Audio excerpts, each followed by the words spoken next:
The oven timer dinged just as Lindsay leaned in and said, "Chew slower, Art. Your dentures don't have Wi-Fi." The room went quiet, except for the hiss of the turkey pan. I swallowed hard, not because of the meat, but because my son, Evan, didn't look up. He just stared at his wineglass like it held the courage he couldn't find. Her parents laughed, those polite chuckles people give when cruelty hides behind humor. I sat there nodding, pretending I hadn't heard. That's what I do best, pretend. But I felt something inside me crack, the same way old pipes groan before they burst. Before we continue, please subscribe to the channel and tell me where you're listening from. This story isn't about revenge for an insult. It's about what happens when the person who mocks you forgets who owns the floor beneath her heels. Thanksgiving night, Westwood, Cincinnati. The table gleamed, store-bought centerpieces and candles that smelled too much like department stores. I noticed the small things. The new handbag with the gold chain, a Duke Energy bill for $418 folded under a magnet, an unopened $200 catering invoice peeking from the counter. I've always been a man who reads what others try to hide. When Evelyn, my late wife, was alive, she'd say, "Art, you don't eavesdrop, you observe." That skill saved us more than once. Lindsay poured herself another glass of Cabernet. She bragged about her rough tenants, how she'd break her landlord before Christmas. I laughed quietly, because I knew exactly which landlord she was talking about. The ghost who never showed his face. The one she'd been paying rent to, or rather not paying, for 3 straight months. Evan leaned in, voice low. "Dad, can we talk later?" "It's about a card bill. Just a small favor." "Small, my foot." He'd said the same last spring before asking for $5,000 to clear a balance. I told him we'd talk tomorrow. But tomorrow, I already knew, was the day I'd stop being everyone's backup wallet. When I left their house that night, the wind had a bitter edge. I stood by my old pickup, watching their lights glow through the frosted windows. Inside, laughter rose again. Not warm laughter, but the kind that echoes off walls. "You'll never call home again." I pressed record on my phone and whispered, "Thanksgiving, November 24th. Lindsay Malloy mocked me at her table." Evan stayed silent. "I believe they're talking about the triplex. Rent unpaid since September. Proof to follow." My voice shook, but not from sadness. It was the tremor of something older, colder, resolve. I drove back to my empty house, parked by the maple that Evelyn planted 30 years ago, and sat there until the engine cooled. Then I opened her old blue ledger, the one labeled Maple and Pine Holdings, LLC. I wrote a single line, "They think the landlord is a ghost. Let's remind them what ghosts can do." Morning came heavy. The house was still, the kind of still that presses on your chest. Evelyn's piano sat by the window, a thin film of dust softening its shine. It hadn't been played since she passed that February, but I still kept it tuned, like I was keeping her memory in key.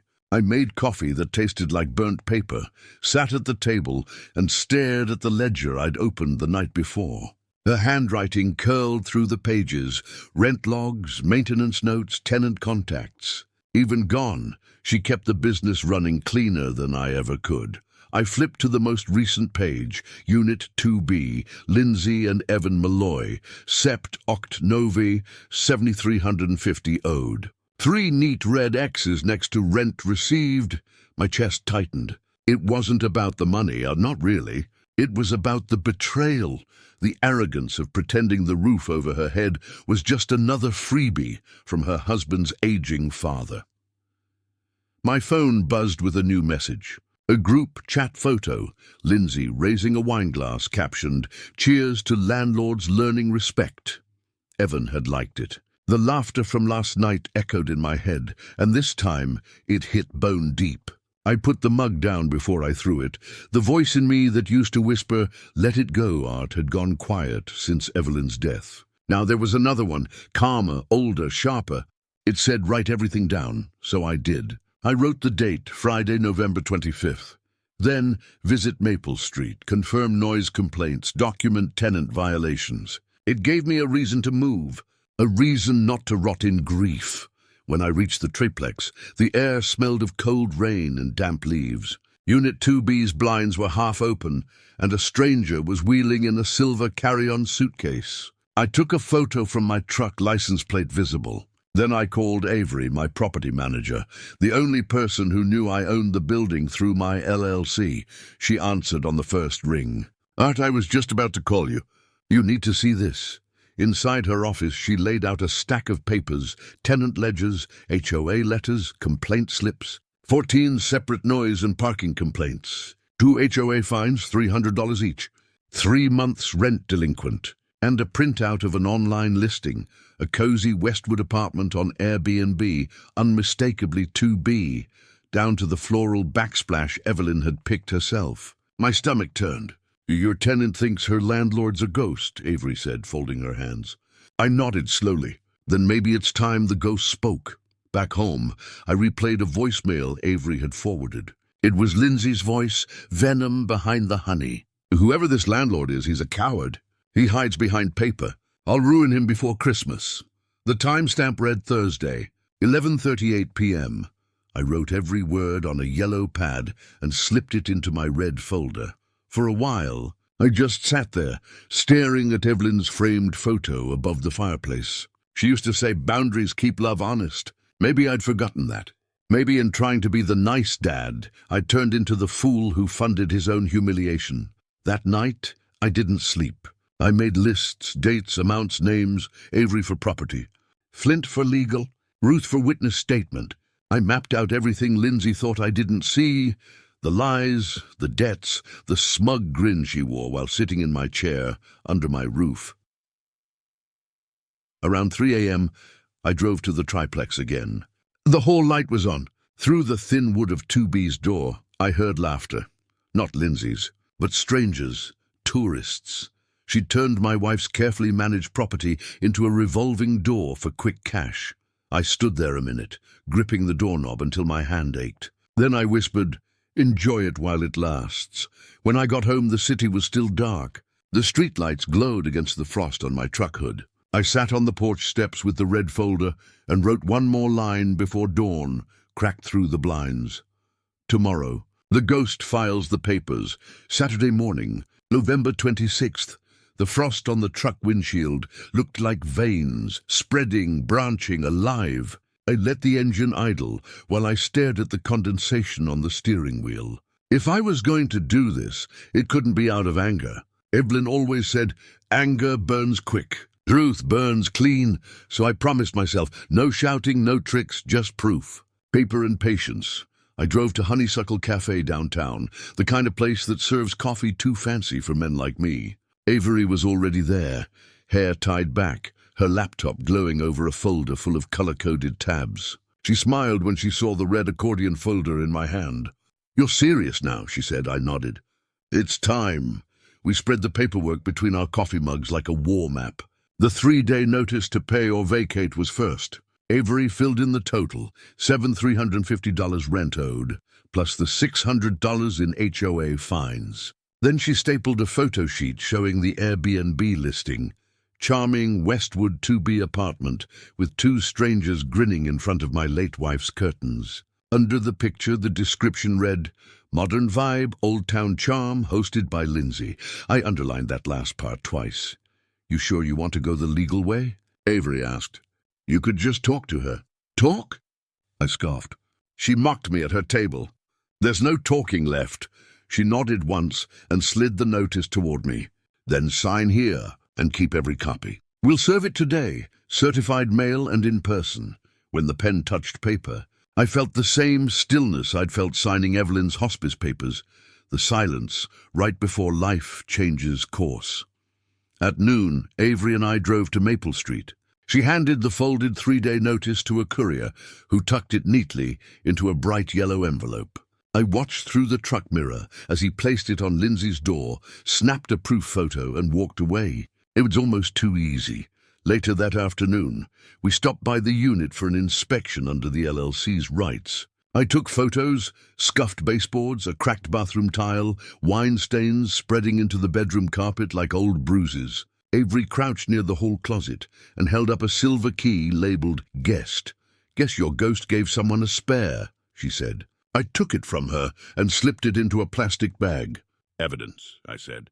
My voice didn't sound like mine anymore. At 3:00 p.m., Avery emailed me a copy of the HOA's new warning. I saved it as a PDF, printed it, and slid it behind the lease in my folder. Every paper had its place.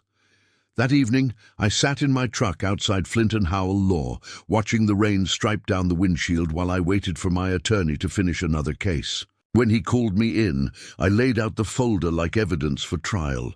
Flint read in silence, nodding, eyebrows lifting only once. "Well," he said finally, "you've got her 6 ways from Sunday. Just don't touch the locks yourself. File the forcible entry and detainer motion next week. Ohio law will be on your side." "I don't want to humiliate her," I said. "I just want it documented." He smiled faintly. "That's the best revenge there is." Back home, I added 2 new pages to my ledger: legal steps and costs. I wrote, filing fee, $135 court date, estimate Jan 3.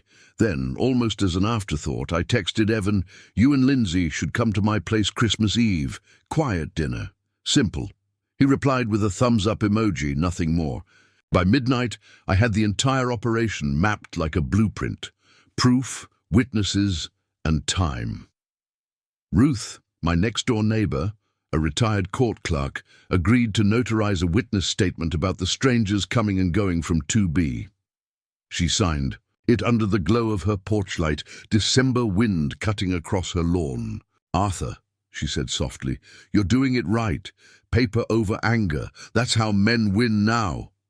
I nodded, tucking her affidavit behind the inspection photos. When I got home, the house felt lighter somehow. For the first time in months, I slept.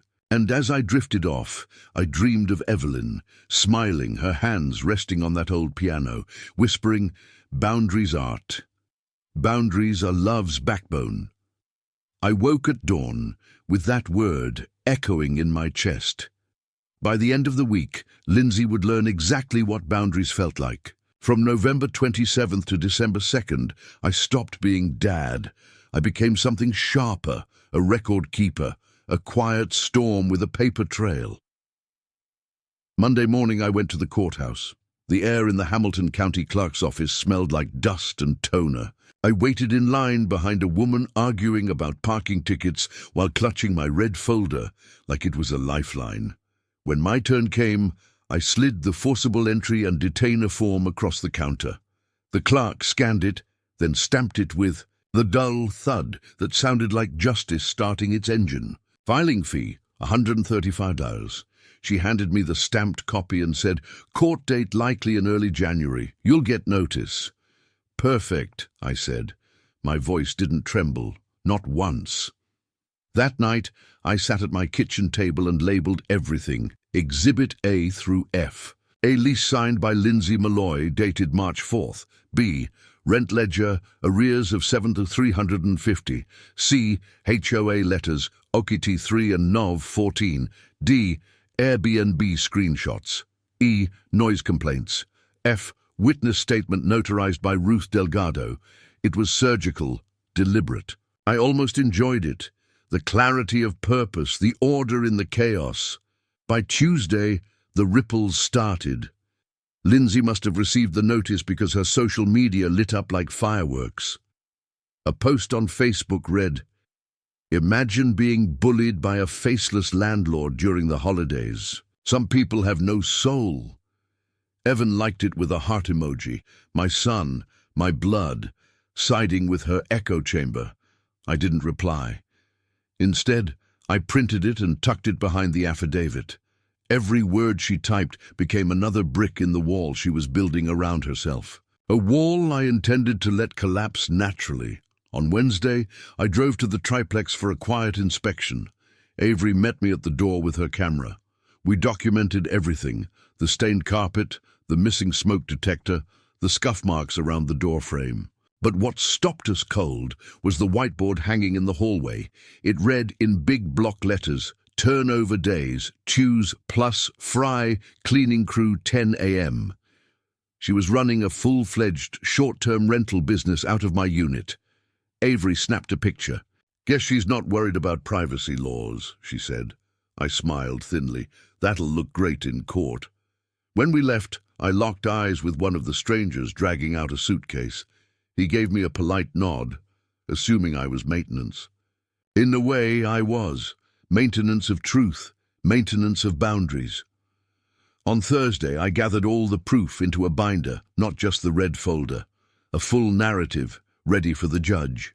Evelyn would have been proud. She loved neat rows, clear columns, clean math. Every page told a story. They owed, they lied, they mocked, they fell. Late that evening, my phone buzzed. Evan. Dad, you filed something? Lindsay got some notice. What's going on? I took a breath. She's behind on rent, Evan. It's business, not personal. He scoffed. Business? She's your family? No, I said quietly. She's my tenant. Silence, then a cold. You've changed since Mom died. I had to, I said. Somebody had to survive. He hung up without saying goodbye. I sat in that silence for a long time, but underneath the ache there was calm, the peace of finally defending myself. Friday came with sleet and grey skies. Avery called to confirm the court docket date, January 3rd at 9 a.m. We had everything filed, served, and stamped. Now all that remained was time, and a stage, because the showdown wouldn't be in a courtroom alone. I'd already set another stage. That night I drafted invitations for Christmas Eve dinner. Just me, Evan, and Lindsay. I worded it carefully.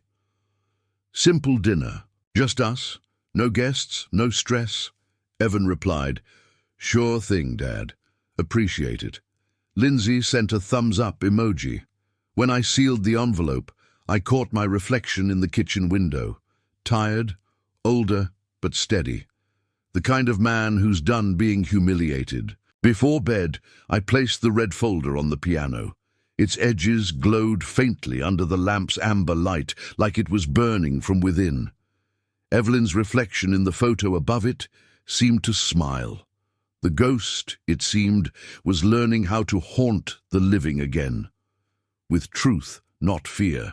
The first snow came on December 10th, thin and wet, melting the moment it hit the ground.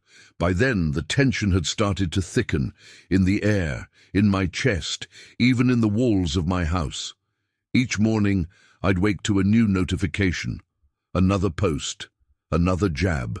Lindsay had turned her self-pity into performance art. See you in court, Casper, one of her captions read, paired with a smirking selfie and a mug of hot cocoa. She thought it was clever, mocking the landlord she didn't know was sitting 2 miles away, screenshotting every single word. I didn't comment, didn't even block her. I just archived it all. Dates, URLs, printouts, paper never forgets. On December 12th, I got an email from Avery. Attached was another noise complaint from the HOA, loud music at 1:14 a.m., guests leaving trash in the common hall. The HOA had copied the property management line. Violation number 15, possible short-term rental activity. That email went straight into the red folder. By the next week, even Evan was jumpy. He called on the 16th, voice tight.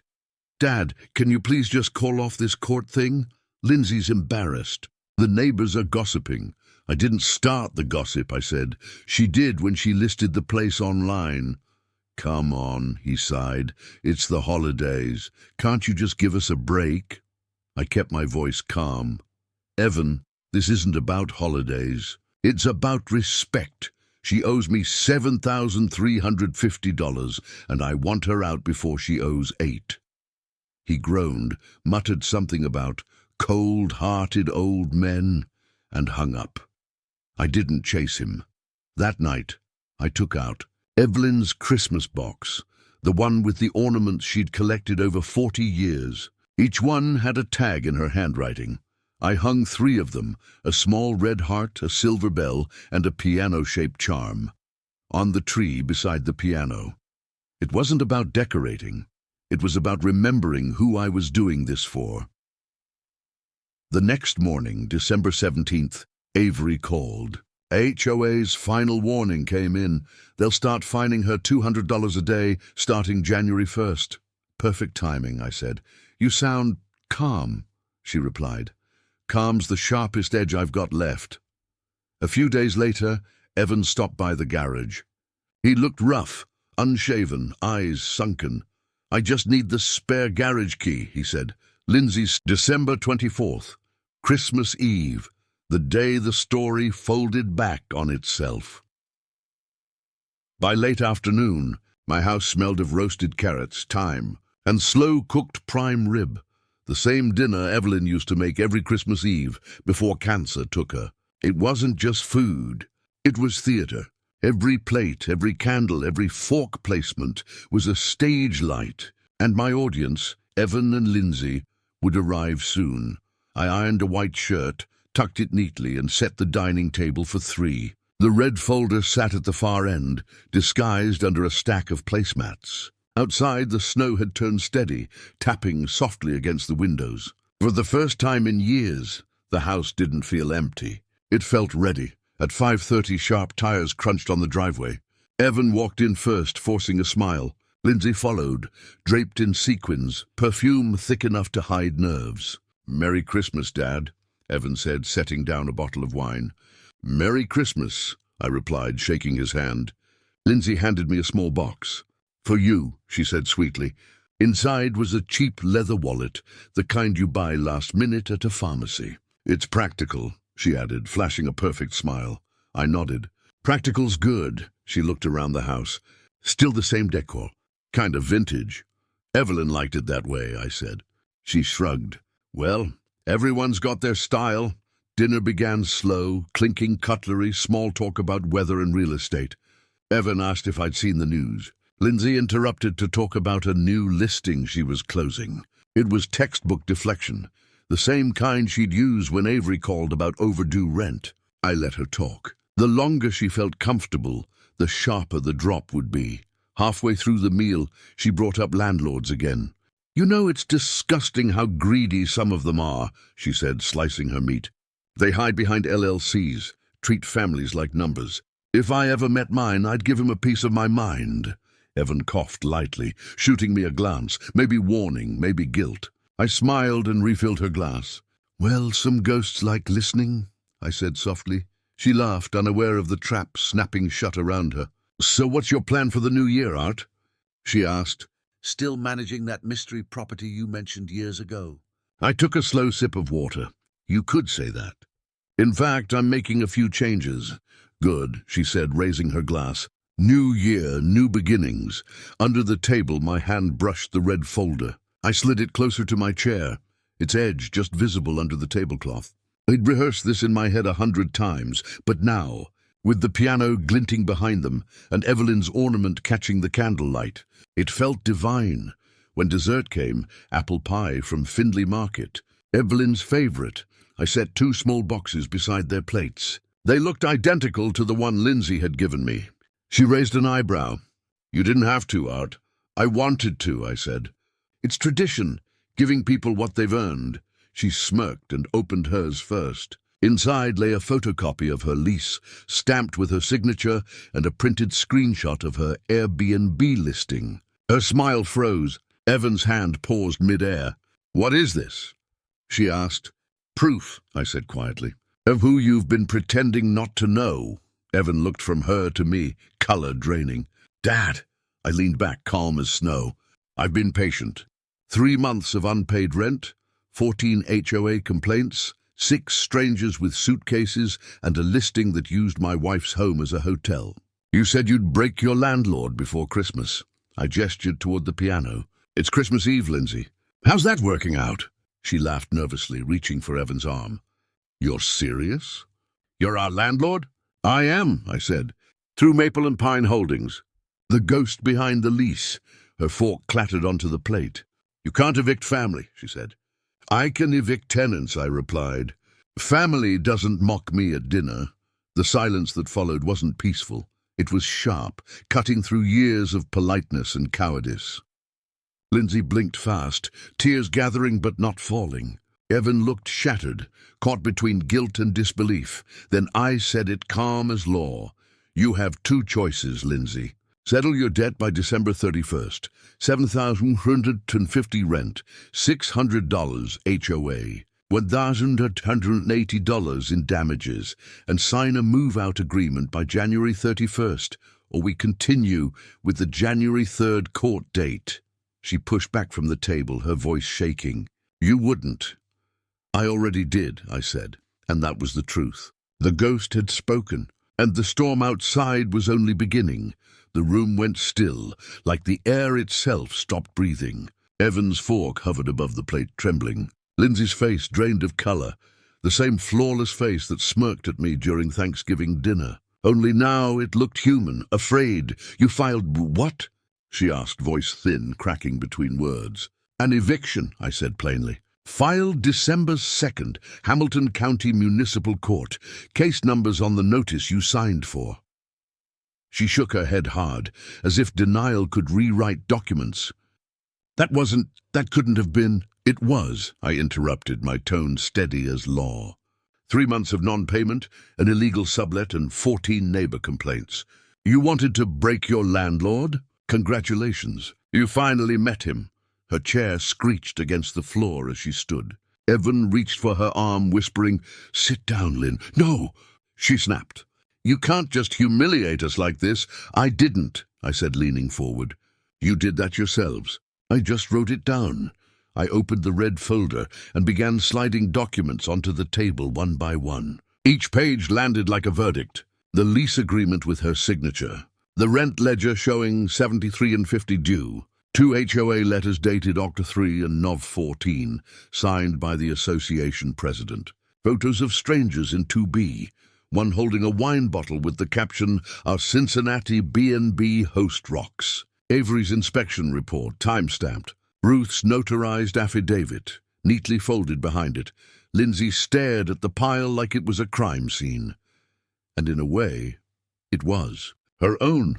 "Why are you doing this?" she whispered. "Because I've spent a year being the butt of your jokes," I said quietly. "Because Evelyn spent her last days praying this family wouldn't rot after she was gone. And because you thought kindness was weakness."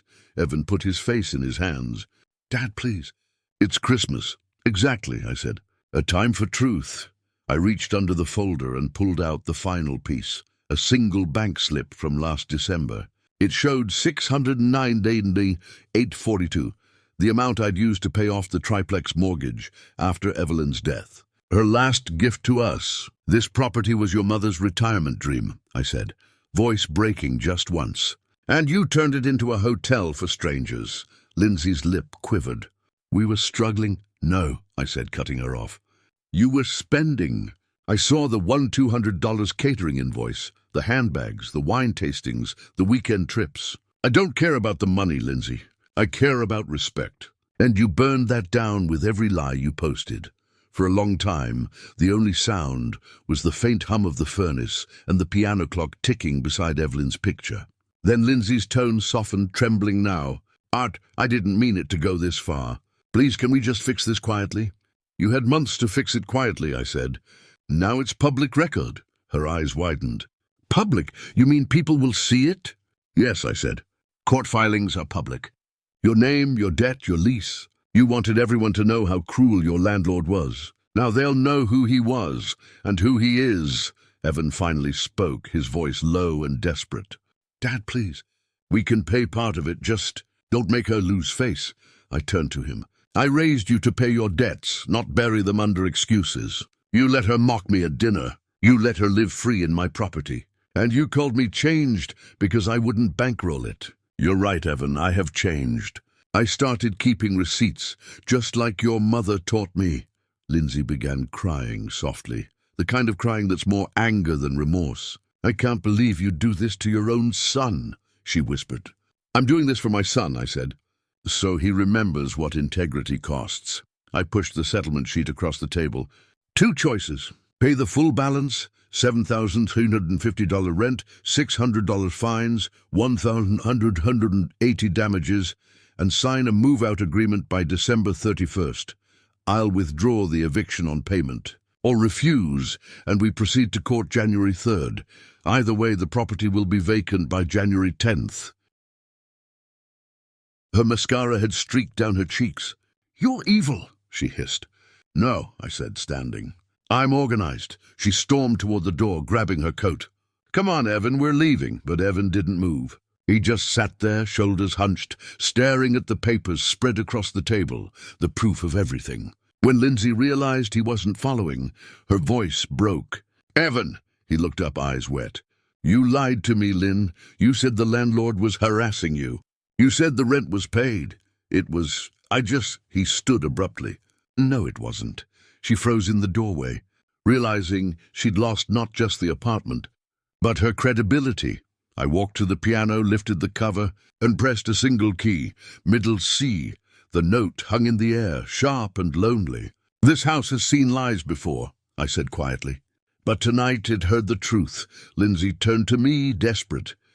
"Please, Art, don't do this. Don't let people find out." "I didn't ruin your reputation," I said, meeting her eyes. "You posted it yourself." Outside, the snow had thickened. When the door closed behind them, the sound of their car fading down the hill, the house fell silent, except for the faint ticking of the clock beside Evelyn's picture. I poured myself a small glass of bourbon, sat down at the piano bench and whispered, "Merry Christmas." Evie, the ghost, finally came home. 2 days after Christmas. The decorations still hung in my living room, but the house felt different, quieter, not peaceful, just emptied. Like the air after a thunderstorm when everything is clean, but the ground still smells burnt. Lindsay hadn't called that night, but she texted the next morning, "Art, please. We'll get the money. Just give us time. Don't go to court." No apology. No accountability. Just panic. I didn't reply. I forwarded the message to Avery and to my attorney, Mr. Flint, then wrote in my ledger, "Deck 26th. Contact acknowledged. No payment made." Evan tried next. "Dad, she's sorry," he said over the phone. "She's sorry she got caught," I replied. "Not sorry she did it." He started to argue, but his voice cracked halfway through. I softened. "Son, I don't hate her. I just won't let her use me. There's a difference." He hung up quietly this time. For the next few days, the silence held. Then came the court date, January 3rd, 9 a.m. The temperature outside hovered around 29 degrees. I wore my only gray suit, the same one from Evelyn's funeral. Avery met me at the courthouse, red folder tucked under her arm. "Ready?" she asked. "As I'll ever be," I said. Inside the courtroom was small, maybe 20 benches, the walls lined with scuffed oak panels. Tenants and landlords came and went like a revolving door of regret. When our case was called, Lindsay walked in with sunglasses on, though the winter sky outside was grey. Evan followed, eyes down. When she saw me sitting at the plaintiff's table, her face hardened. The judge glanced over the paperwork. Maple and Pine Holdings versus Malloy. Rent arrears, property damage, subletting. Lindsay's voice wobbled as she stood. "Your Honor, we withheld rent because the unit had issues. Leaks, electrical stuff." Avery opened a folder and handed over 3 work orders, each signed off within 48 hours of the complaints. The judge raised an eyebrow. "Looks like all maintenance was completed promptly." Lindsay went silent. Then came the photos, strangers wheeling luggage through the hallway. Airbnb screenshots, the notarized affidavit from Ruth. Every image tightened the noose she'd woven herself. By the time I read the ledger aloud, 3 months unpaid rent, total $73.50, plus $600 HOA fines. The judge didn't need convincing. "Judgment granted for possession," he said, tapping his pen. "Defendant to vacate by January 10th. Monetary damages reserved pending inspection." Evan reached for Lindsay's hand, but she pulled away, staring at the floor. When we stepped into the hallway, she came up to me, voice shaking. "Art, please stop the eviction. I'll pay. I swear I'll pay." I looked her dead in the eye. "Then pay. With proof, not promises." Evan's voice cracked beside her. "She means it, Dad. Just don't make her leave like this." "I gave her every chance before court," I said softly. "Now the law will finish what I started." Outside, the wind bit through my coat. The courthouse steps gleamed with ice. Avery put a hand on my shoulder. "You did it clean, Art. No shouting, no spite." I nodded. That was the point. That evening I poured a cup of coffee and sat at the kitchen table, rereading the judgment order. It wasn't triumph I felt, it was relief. The kind of relief that costs something. My phone buzzed one more time. A message from Lindsay. Please, don't let the bailiff come. I'll move. Just give me a few days. I typed my reply slowly. The bailiff comes January 10th at 9 a.m. Keep it civil, keep it clean. I hit send. Then I slid my phone face down on the table and stared at Evelyn's picture above the piano. Her eyes seemed softer than I remembered. Boundaries, Evie, I whispered. You always said they were just love in a tougher language. By the time January 7th rolled around, the snow had turned crusty and grey, the kind that crunches under your boots and never really melts. I'd spent the past few days getting things in order, a final inspection checklist, a cashier's check ledger, a lock change authorization for Avery.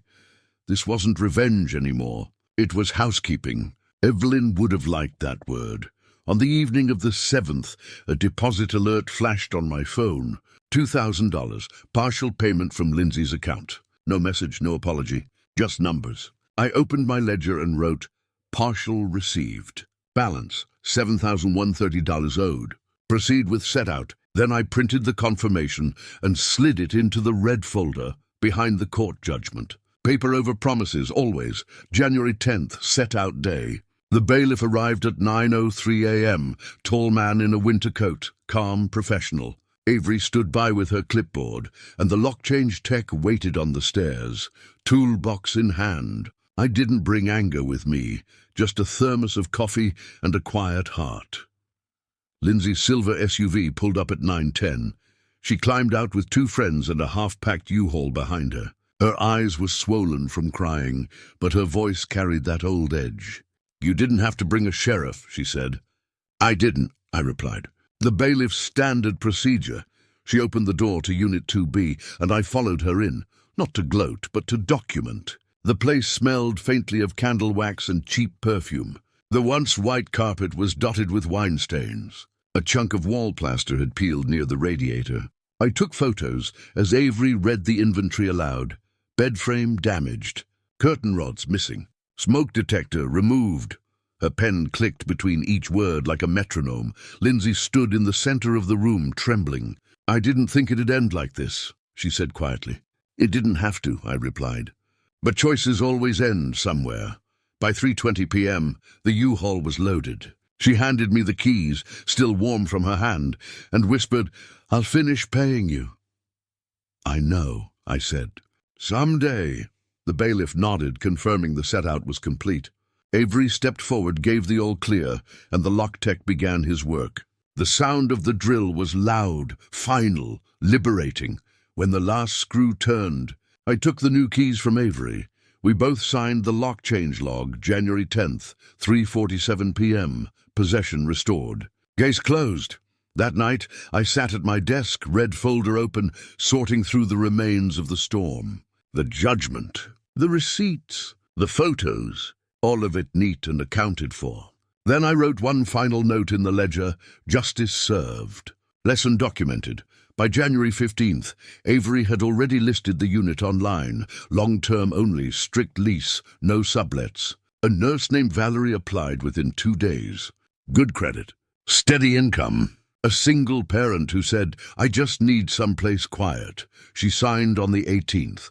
First month's rent, $2,350, cleared before noon. When I handed her the keys, I noticed she paused to touch the doorframe, almost reverently. This place feels peaceful, she said.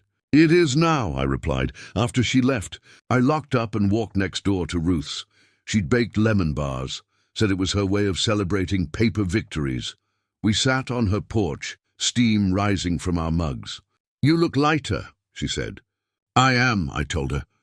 Feels like I just cleaned a century's worth of dust off my own name.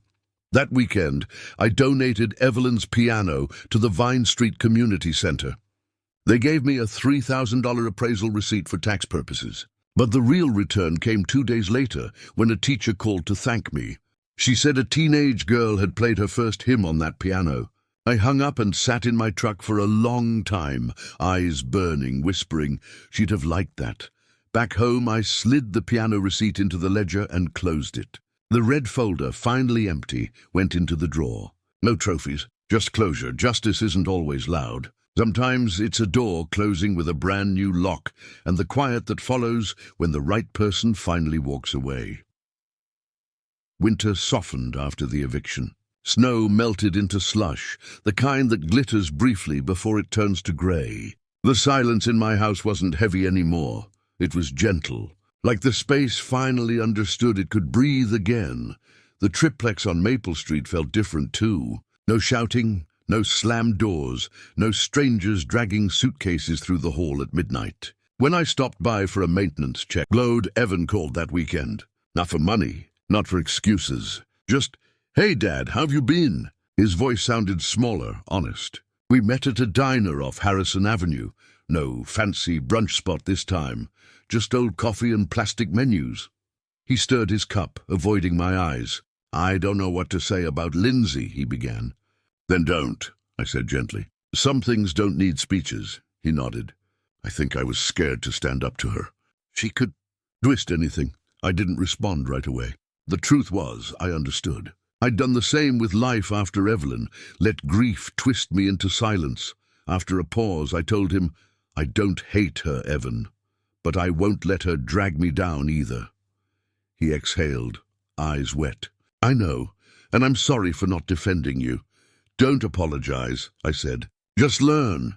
We talked for hours about small things, his job, my garden, the repairs he used to help me with as a kid. Before leaving, he asked quietly, "Do you think we can start over?" I smiled. That's all we ever do in life. Start over.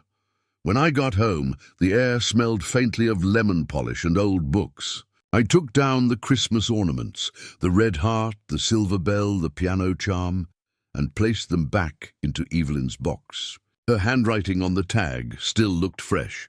"Keep these for good memories only." I sat at the piano bench, just the empty space where her piano used to stand before I donated it. In my mind, I could still hear the soft notes of Silent Night. It wasn't sadness I felt, but peace.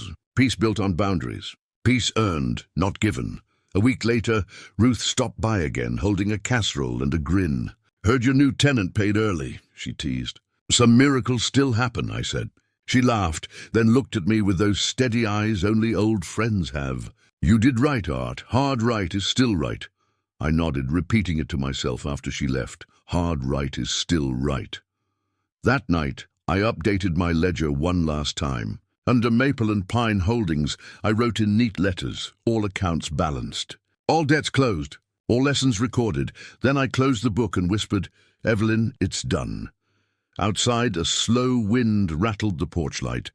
Not eerie, just alive. For the first time since she died, I didn't feel like a ghost haunting my own home, because ghosts don't build boundaries. The living February arrived with a brittle kind of sunlight, weak but honest.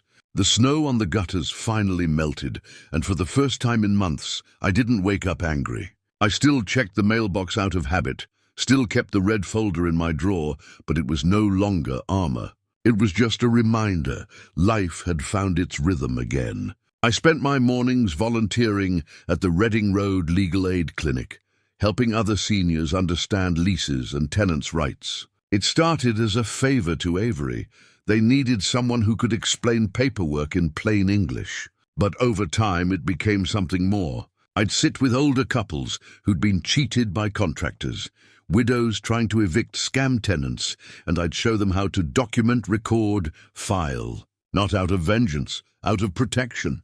There's a quiet power in teaching someone that the law can still listen.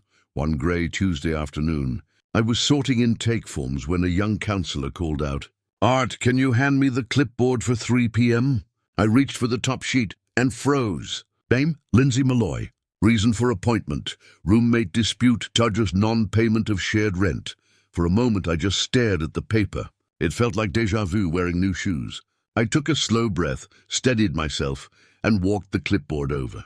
When she entered a few minutes later, bundled in a thrift store coat, her eyes darted around nervously. She didn't see me at first, not until the counselor said, "Art, can you help us carry these files?" Our eyes met across the room. Her breath caught, and all the color drained from her face. She looked smaller, older, tired in a way that went beyond years. For a second, I thought she might turn and run, but she didn't. "Hi, Art," she said quietly. "Hello, Lindsay," her voice cracked. "I didn't expect you'd be here." "I didn't either," I said. The counselor, not catching the tension, smiled politely. "Oh, you two know each other." Lindsay managed a weak laugh. "You could say that." The counselor excused herself, leaving us alone with a box of files and a silence thick enough to feel. She looked down at her hands. "I'm trying to be better," she whispered. "I really am," I nodded. "I know. I lost the place after Evan left," she said softly. "Got a roommate, tried to make it work, but..." She stopped. I could have finished her sentence. The same mistakes, different faces. But this wasn't my courtroom anymore. "Lindsay," I said, my voice gentler than I expected, "you don't owe me an apology." Her eyes lifted, wet and uncertain. "I owed you respect," she said. I shook my head. "You owed yourself that first." She swallowed hard, then smiled. A small, broken thing that almost reached her eyes. "I heard about the piano," she said. "That was kind." "Evelyn's piano," I corrected. "She believed everything deserved a second chance, even people." We stood there in silence for a long moment. Then I stepped back, letting the counselor return, and carried the file boxes down the hall. When I looked back, Lindsay was still watching me, her face unreadable, but her posture, it wasn't pride anymore. It was humility. Outside, the wind was soft, carrying the faint sound of church bells from somewhere downtown. I walked to my truck, sat for a minute, and smiled. Not the bitter smile of victory, but the kind that comes when a story finishes exactly the way it should, quietly, without applause. Before driving off, I whispered the words I'd once told Evelyn by the piano. "You didn't lose me, you gave me away." And for the first time, I finally understood what that meant.